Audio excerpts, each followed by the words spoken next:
Hello guys, कैसे हैं आप लोग। आई होप आप सब लोग ठीक होंगे। तो गाइस, आज इस वीडियो में हम लोग बात करेंगे जो मैंने रिट फाइल की है सुप्रीम कोर्ट ऑफ इंडिया में against UP bar council regarding the fees of COP. कि मतलब जो सीओपी के लिए सर्टिफिकेट ऑफ प्रैक्टिस के लिए फीस चार्ज कर रही है उत्तर प्रदेश बार काउंसिल, उसके रिगार्डिंग मैंने सुप्रीम कोर्ट ऑफ इंडिया में एक रिट फाइल की है, जिसकी न्यूज़ आप लोगों तक पहुंच चुकी होगी। कई सारे लोगों ने वीडियोस बनाए इंटरनेट पर, कई सारे लोगों ने न्यूज़ भी सर्कुलेट की हैं। तो मैं उन सब का धन्यवाद कहना चाहता हूं कि ताकि जो रेट फाइल हुई है इसके सारे जो भी टॉपिक्स हैं, क्या प्रॉब्लम्स थी, सारी चीज़ें आप लोगों तक पहुंचाने की कोशिश कर रहे हैं लोग। उन सब का मैं धन्यवाद कहना चाहता हूं, लेकिन कई सारी वीडियोस और न्यूज़ में क्लैरिटी नहीं आ पा रही है कि क्या किस रिगार्डिंग फाइल की थी ये मैंने रेट, और क्यों फाइल की है, किन लोगों के लिए फाइल की है, क्या ये रेट फाइल करना ज़रूरी था, क्या ज़रूरी नहीं था, या कितनी फीस चार्ज की जा रही है। इस सब चीज़ों के बारे में कोई क्लैरिटी नहीं मिल पा रही लोगों को कि आगे कब लगेगी ये रेट, फिर से डेट लगेगी, कब लिस्ट होगी सुप्रीम कोर्ट के सामने, और इसमें क्या सारी चीज़ें कमियां हैं और क्या सारी चीज़ें अच्छी हैं जो इन फ्यूचर एडवोकेट्स के लिए हेल्प करेंगी। तो गाइज, इस वीडियो में हम लोग बात करेंगे, उसके बारे में डिटेल बात करेंगे कि किस फॉर्म के रिगार्डिंग, किस लेटर के रिगार्डिंग मैंने रिट फाइल की है, जिसके बाद से Uttar Pradesh bar council fees charge करना शुरू कर दिया। तो गाइज, जैसा कि मैंने आपको बताया कि मैंने सुप्रीम कोर्ट में रिट फाइल की थी सीओपी फीस के रिगार्डिंग, सर्टिफिकेट ऑफ प्रैक्टिस के लिए जो भी फीस चार्ज कर रहे हैं। तो गाइज, आप लोग मुझे बताइए कि अगर कोई जैसे कि नया एडवोकेट है, या कोई एडवोकेट जो वीकर सेक्शन से आता है सोसाइटी के, जिसके पास इतने सारे पैसे नहीं हैं, और जैसे कि जो कोई नया एडवोकेट है अगर अपने आप को एनरोल कराता है, ना तो उसके पास शुरू में केसेस होते हैं, ना उसको सीनियर उसको पैसे दे रहा होता है, ना उसको कोई स्टाइपेंड मिल रहा होता है, तो वो अपने आप को खुद स्ट्रगल कर रहा है इस फील्ड में आने के लिए, सोसाइटी में और इस फील्ड में, प्रोफेशन में स्ट्रगल कर रहा है अपने आप को कि कैसे भी करके मैं इस प्रोफेशन में स्टैंड कर सकूं। तो गाइज, उसको कहीं से भी फाइनेंशियल हेल्प या सपोर्ट नहीं मिल पाता है। तो गाइज, उसके बाद भी ये स्टेट बार काउंसिल्स जो भी लोड है, जो भी फाइनेंशियल बर्डन है, ये सब उनके ऊपर डालती हैं। कहाँ से वो लाएंगे इतना सारा पैसा, कहाँ से ये सब सारी चीजें, पैसे उनको जाके यूपी बार काउंसिल को या अगर स्टेट बार काउंसिल को जाके जमा करें जाकर। इसी के रिगार्डिंग गाइज, सुप्रीम कोर्ट ने 30 जुलाई 2024 को एक जजमेंट पास किया था गौरव कुमार केस में, जिसमें सुप्रीम कोर्ट ने कहा था कि सेक्शन 24 ऑफ एडवोकेट्स एक्ट आप 750 से ज़्यादा फीस चार्ज नहीं कर सकते हैं जनरल और ओबीसी कैंडिडेट के लिए, और 125 रुपये से ज़्यादा आप एससी एसटी के लिए, उससे ज़्यादा आप चार्ज नहीं कर सकते हैं। लेकिन गाइस, जब सुप्रीम कोर्ट ने एक तरफ से इनरोलमेंट फीस के नाम से बंद कर दी फीस कि ये लोग फीस नहीं ले सकते हैं इससे ज़्यादा, तो इन लोगों के लिए सारी चीज़ें दिक्कत पैदा करने लगीं, और इन लोगों ने दूसरा तरीका ढूंढा कि कैसे अब हम दूसरे तरीके से पैसे ऐंठ सकते हैं नए स्टूडेंट से, नए जो भी एडवोकेट्स इनरोल हो रहे हैं। तो इन लोगों ने इनरोलमेंट फीस के नाम से ना लेकर अदर तरीके ढूंढे, जैसे ऑप्शनल फीस के नाम पर पैसा चार्ज करना शुरू कर दिया, या सर्टिफिकेट ऑफ प्रैक्टिस के नाम पर चार्ज करना शुरू कर दिया, या कोई अदर तरीका ये लोग फिर से ढूंढेंगे जिसमें ये लोग पैसा चार्ज करना शुरू कर देंगे। तो गाइज, ये सारी चीज़ें हैं, ये सारी चीज़ें दिक्कतें थी, जिसके रिगार्डिंग मुझे लगा कि मुझे आवाज़ उठानी चाहिए, और अपने एडवोकेट्स, जो सोसाइटी है, एडवोकेट कम्युनिटी है, उनके लिए एक आवाज़ उठानी चाहिए। जो एडवोकेट्स हैं, नए एडवोकेट्स जो इनरोल हो रहे हैं इस प्रोफेशन में, और वो इस प्रोफेशन में आना चाहते हैं, स्ट्रगल कर रहे हैं कि नहीं कैसे भी करके मैं इस फील्ड में स्टैंड कर जाऊं। तो गाइज, इसके रिगार्डिंग मैंने ये रिट फाइल की थी। चलिए आइए हम लोग चलते हैं उत्तर प्रदेश बार काउंसिल की वेबसाइट पर, जो फॉर्म उन्होंने रिलीज किया था, जिसमें उन्होंने डिमांड की थी कि 14,500 रुपये प्लस 13,500 रुपये चार्ज करेंगे। तो चलिए हम लोग वेबसाइट पे चलते हैं और देखते हैं किस फॉर्म के बारे में मैंने बात की है और किसके अगेंस्ट में मैंने रिट फाइल की है। तो गाइस, जैसा कि मैं हम लोग यहाँ पे आएंगे जब यूपी बार काउंसिल के वेबसाइट पे होम पेज पे, तो यहाँ पे इंटरव्यू सेक्शन में देखिए आखिरी में एडवोकेट डिटेल फॉर सीओपी दिखा रहा है। इस पे जब हम लोग क्लिक करते हैं तो एक फॉर्म जनरेट होता है। जो ये फॉर्म है ये उत्तर प्रदेश बार काउंसिल ने इशू किया है और अपने वेबसाइट में पब्लिश किया है, जिसमें इन्होंने ये कहा है कि ये सीओपी आवेदन हेतु अधिवक्ता विवरण देना है आपको। अगर आपको सीओपी चाहिए, सीओपी के लिए आवेदन आप करना चाहते हैं तो आपको ये फॉर्म भर के देना पड़ेगा। इसमें इसके पॉइंट नंबर 7 में इन्होंने लिखा है शुल्क अदायगी विवरण, मतलब जो आपको फीस पे करनी है वो कितनी पे करनी है अगर आपको सीओपी चाहिए तो गाइज ऑलरेडी हम लोग 3500 रुपये दे चुके हैं। एआईबी का एग्जाम दिया, 3500 रुपये दिए, जिसके रिगार्डिंग फिर हम लोगों ने एआईबी का एग्जाम दिया, उसके बाद से हमारा सर्टिफिकेट ऑफ प्रैक्टिस तो हमारा अधिकार है कि हमने अगर एआईबी एग्जाम पास कर लिया है तो हमको सर्टिफिकेट ऑफ प्रैक्टिस क्यों नहीं मिलना चाहिए। एआईबी इसीलिए ही तो बनाया गया था, ऑल इंडिया बार एग्जामिनेशन इसीलिए बनाया गया था कि आप उसको पास करेंगे तो आपको सर्टिफिकेट ऑफ प्रैक्टिस मिलेगा, उसके बाद ही आपका परमानेंट एनरोलमेंट होगा। मतलब ये एक एनरोलमेंट का ही प्रोसीजर है। तो परमानेंट एनरोलमेंट आपको तभी मिलेगा जब तक आप एआईबी पास नहीं करेंगे, जब तक आपको नहीं मिलेगा। तो जब 3500 रुपये हम लोग दे चुके हैं, इससे पहले जो यूपी बार काउंसिल थी वो हम लोगों से चार्ज करती थी 250 रुपये।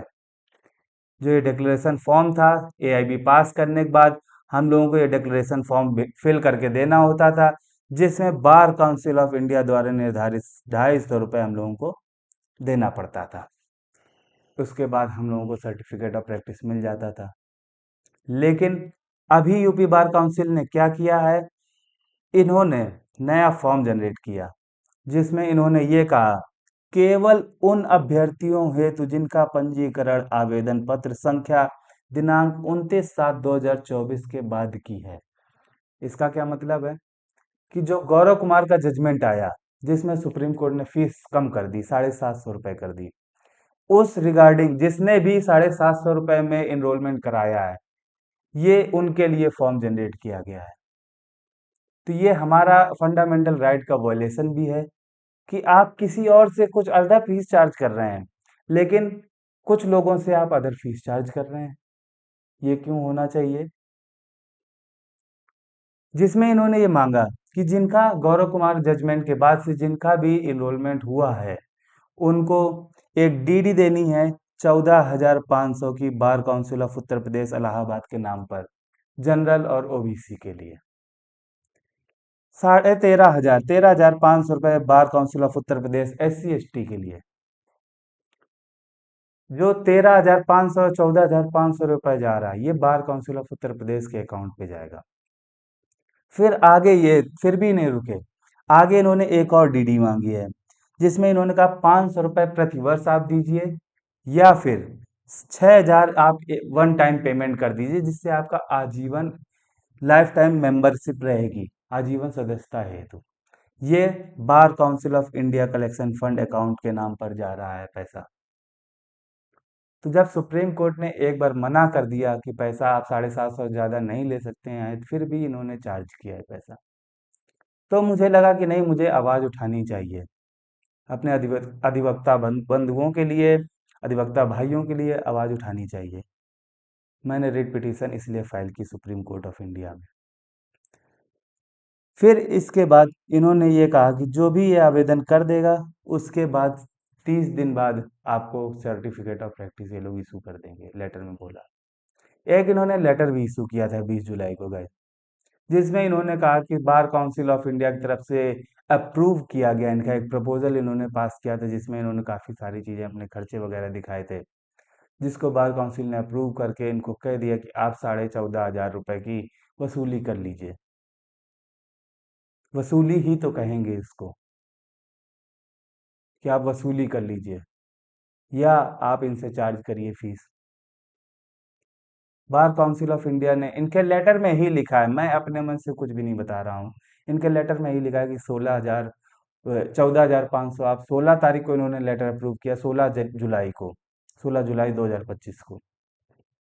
फिर उन्होंने 20 तारीख को एक लेटर इशू किया, जिसमें इन्होंने कहा कि दो आपको डिमांड ड्राफ्ट आपको देने पड़ेंगे रिगार्डिंग इस फॉर्म के। जब मैंने फिर सुप्रीम कोर्ट में रिट फाइल की, वो मैंने 3 तारीख को फाइल की थी, 3 अगस्त को। गाइस मैं आपको बता दूं, इससे पहले एक कंटेम्प्ट पिटीशन भी फाइल हुई थी, जिसमें एक अधिवक्ता भाई ने,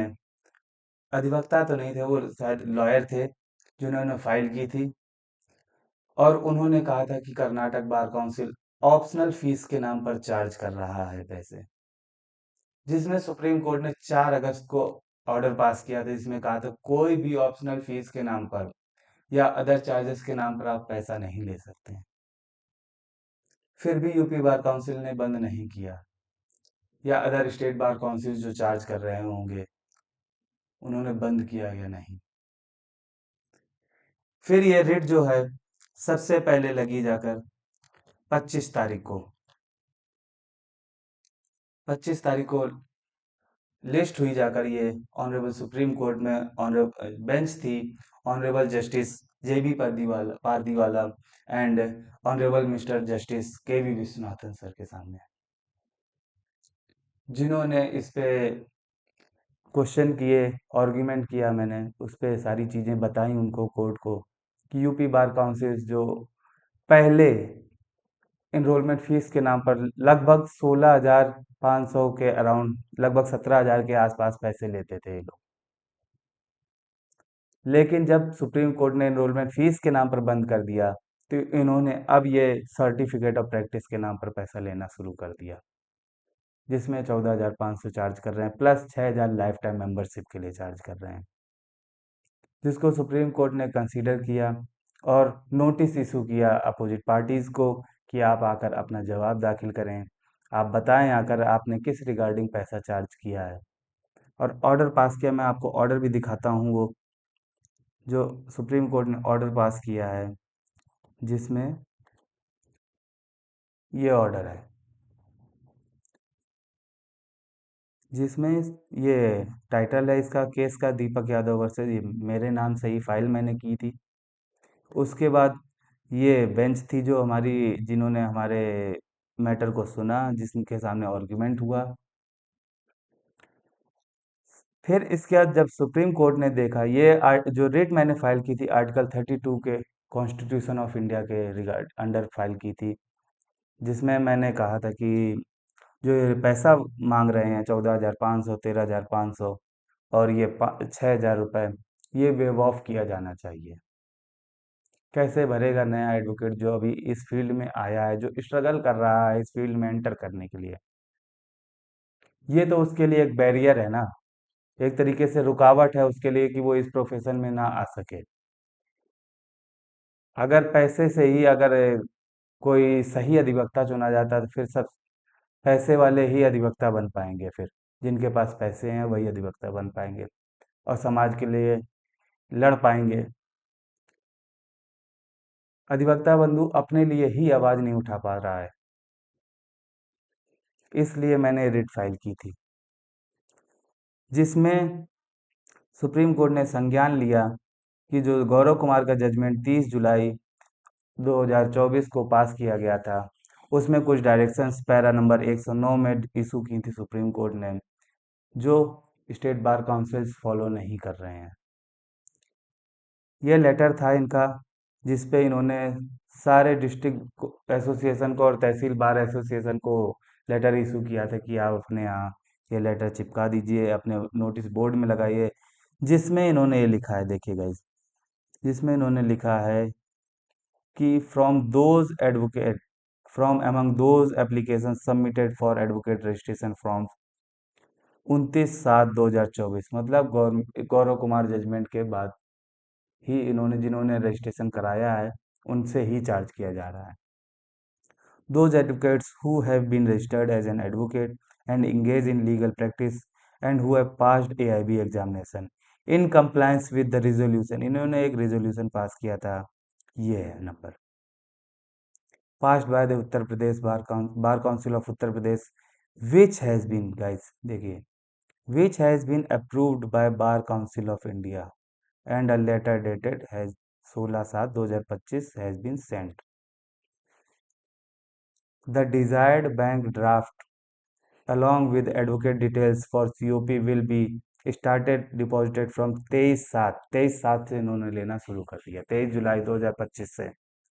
जिसके 30 दिन बाद सीओपी और आइडेंटिटी कार्ड ये लोग इशू कर देंगे। इससे पहले जब आप ये पैसे उनको दे देंगे तभी ये सर्टिफिकेट ऑफ प्रैक्टिस और आइडेंटिटी कार्ड इशू करेंगे, नहीं तो ये आइडेंटिटी कार्ड या सर्टिफिकेट ऑफ प्रैक्टिस इशू नहीं करेंगे आपका। इसके बाद prima facie the communication issued by the bar council of Uttar Pradesh referred to above in is in direct conflict with the direction issued by this court in the case of Gaurav Kumar judgment. ये supreme court ने भी माना कि prima facie ये उल्लंघन है, direct conflict में है जो गौरव कुमार के जजमेंट में गाइडलाइन सुप्रीम कोर्ट ने पास की थी। इसके बाद सुप्रीम कोर्ट ने इशू नोटिस कर दिया और रिटर्नेबल विद इन 4 वीक्स का ऑर्डर पास किया। तो गाइज ये रहा जज ऑर्डर जो सुप्रीम कोर्ट ने पास किया था, जिसमें सुप्रीम कोर्ट ने कहा, माना कि नहीं ये लोग कि जो स्टेट बार काउंसिल पैसे मांग रहे हैं ये डायरेक्ट कॉन्फ्लिक्ट में है गौरव कुमार जजमेंट के। तो गाइज अब सब लोगों का क्वेश्चन ये आ रहा है कि ये अब नेक्स्ट किस डेट में लगेगा ये, और क्या उम्मीद है केस की कि केस हम लोग जीतेंगे या हारेंगे, या पैसा कम होगा कि नहीं होगा, हम लोगों को पैसा जमा करना चाहिए कि नहीं जमा करना चाहिए, ये अभी कि अभी कुछ दिन इंतज़ार कर लेना चाहिए। तो गाइज़ इसमें जो शो कर रहा है 26 सितंबर 2025 शो कर रहा है, कंप्यूटर जनरेटेड डेट होती है गाइज़ ये सुप्रीम कोर्ट में, जो एक लगभग डेट बताती है कि इस तारीख को लग सकता है आपका मैटर।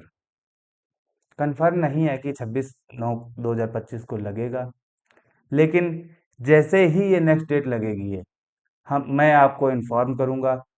कि ये इस दिन लगा है, और आप सब लोग प्रोसीडिंग को वॉच कर सकते हैं कि क्या उसमें आर्ग्यूमेंट्स हुए, क्या बार काउंसिल ने कहा, स्टेट बार काउंसिल ने कहा, क्या हम लोगों ने कहा, सारी चीज़ें आप वॉच कर सकते हैं, सारी चीज़ें,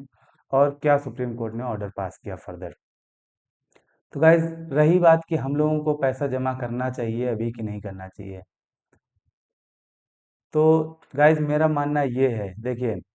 केस हम लोग जीतें या ना जीतें, लेकिन एक उम्मीद है कि सुप्रीम कोर्ट हम लोगों के बारे में सोचेगा, हम लोगों के बारे में एक हम लोगों के लिए एक ऑर्डर पास करेगा, जिसमें जो ये अनैतिक फीस चार्ज की जा रही है ये फीस वेव ऑफ करेगा सुप्रीम कोर्ट, और स्टेट बार काउंसिल्स को डायरेक्शन देगा कि ये सारी चीज़ें आप नहीं ले सकते हैं, और कोई ऑर्डर पास करेगा जिसमें कहेगा कि नहीं, आप एक तरीके से हम बंद कर रहे हैं फीस लेना, तो आप दूसरे तरीके भी ढूंढ निकाल रहे हैं। तो इसके रिगार्डिंग सुप्रीम कोर्ट पास करेगा, हम मैंने तो इसी उम्मीद से ये रिट फाइल की है। बाकी सुप्रीम कोर्ट के ऊपर है सारी चीज़ें, वो क्या डिसीजन लेता है, क्या सारी चीज़ें डिसाइड करता है। और अगर रही बात फीस जमा करने की, तो गाइज कुछ दिन आप लोग इंतज़ार कर लीजिए, फीस अभी आप ये जमा मत करिए, कुछ दिन आप लोग इंतज़ार कर लीजिए जब तक अगला ऑर्डर नहीं आ जाता है, जिससे समझ में आ जाएगा कि फीस हम लोगों को जमा करनी है कि नहीं जमा करनी है, तब तक आप लोग रुक जाइए। बाकी जो ये 250 रुपये का डिक्लेरेशन फीस वाला ये है फॉर्म, आप 250 रुपये का डिक्लेरेशन फॉर्म आप जमा कर दीजिए, जो कि पहले भी जमा किया जाता था जब ये आपको सर्टिफिकेट ऑफ प्रैक्टिस चाहिए होता था। तो आप 250 रुपये का ये डिक्लेरेशन फॉर्म तो आप जमा कर ही सकते हैं, इसको आप जमा कर दीजिए। बाकी रही बात कि जिन्होंने जमा कर दिया उनका क्या, तो गाइस आप चिंता मत करिए, जिन्होंने जमा कर दिया है, अगर सुप्रीम कोर्ट ने फीस कम कर दी तो सुप्रीम कोर्ट इस रिगार्डिंग भी देखेगा कि जिन्होंने जमा कर दिया है क्या उनके पैसे वापस किए जाने चाहिए, अगर वापस किए जाने चाहिए तो किस तरीके से वापस किए जाने चाहिए। तो ये सारी चीज़ें सुप्रीम कोर्ट बाद में डिसाइड करेगा, क्या सारी चीज़ें हो सकती है, कब फर्दर सारी चीज़ें वो जजमेंट आएंगे, क्या फाइनल जजमेंट रहेगा, क्या फाइनल ऑर्डर पास करेगा सुप्रीम कोर्ट। अभी मैं कुछ उस पर टिप्पणी नहीं कर सकता हूँ। बाकी अगर इसके रिगार्डिंग कोई भी कंफ्यूजन है तो आप कमेंट सेक्शन मुझे बताइए, मैं उसके बारे में आपको आंसर करूँगा। और आगे आने वाली वीडियोस को देखने के लिए मैं फर्दर अपडेट देता रहूँगा इसी चैनल पे। तो अगर आगे आने वाली वीडियोस को आप देखना चाहते हैं तो चैनल को सब्सक्राइब कर लें, वीडियो को लाइक करें, अपने दोस्तों में शेयर करें, ताकि उन तक अवेयरनेस ये जा सके कि ये रिट जो फाइल हुई है इसमें क्या हुआ है, क्या सुप्रीम कोर्ट ने कहा है, क्या नहीं कहा है, ये सारी चीज़ें आपको पता चल सकें, बाकी सब लोगों को भी सारी चीज़ें जानकारी हो सकें। तो गाइज आई होप आपको वीडियो अच्छी लगी होगी और वीडियो को आपने पसंद किया होगा। तो चैनल को सब्सक्राइब करें, वीडियो को लाइक करें।